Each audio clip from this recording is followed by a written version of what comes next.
lorsqu'il est amoureusement soigné. C'est bon pour les consommateurs qui bénéficient de produits très sains et généralement très savoureux. C'est bon pour la faune et la flore sauvage du lieu.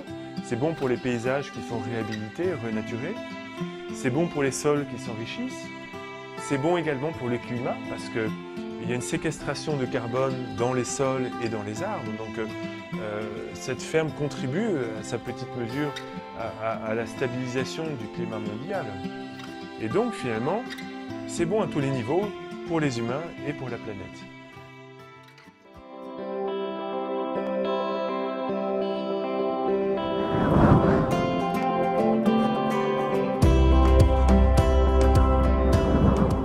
Nous sommes arrivés au Bec et Loing en 2003. Au tout début, l'idée c'était de s'installer et de vivre plutôt en autosuffisance. Le projet de ferme n'était pas encore vraiment dans nos têtes, peut-être dans nos inconscients, mais il n'était pas à l'étape concrète, mais qui s'est vraiment révélé une découverte quand en 2008 on a rencontré la permaculture.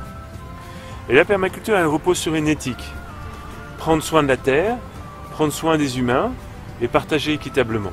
Cette ferme que nous avons créée fait 20 hectares en tout, donc 12 hectares de bois, 5500 m² de maraîchage et puis nombre de vergers, de pré-vergers, donc de pâtures couvertes avec des arbres ou de pâtures tout court, d'herbage tout simplement, que petit à petit nous allons transformer pour recréer un écosystème global à peu près partout. Ici à la ferme des Bec et Loing, on a 4 grands pôles d'activité. Il y a la production agricole, qui est le socle sur lequel tout repose. Il y a la recherche, puisqu'on est actuellement engagé dans 3 programmes de recherche différents en partenariat avec des organismes scientifiques. Il y a les formations, on accueille à peu près 500 stagiaires par an en formation.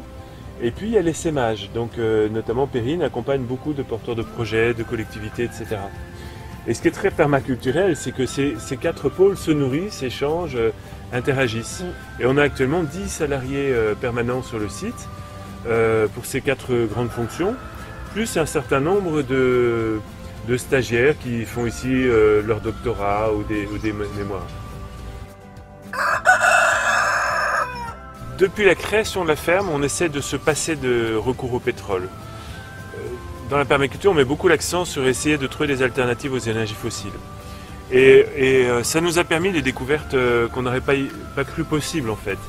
C'est-à-dire qu'on n'aurait pas imaginé que des outils manuels en maraîchage, en arboriculture, puissent être aussi efficaces. Donc chaque année, on cherche à remplacer des machines thermiques par des outils manuels.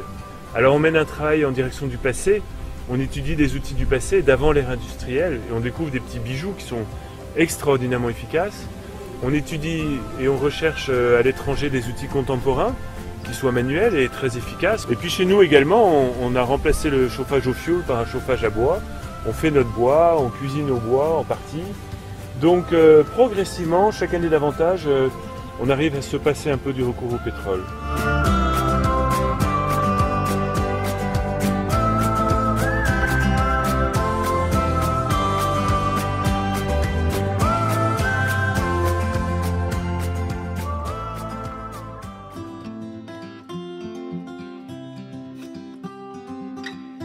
Pour 1 hectare cultivé, l'agroécologie, l'agroforesterie et la permaculture offrent-elles une meilleure qualité alimentaire et une croissance en emploi et en production alimentaire viable économiquement?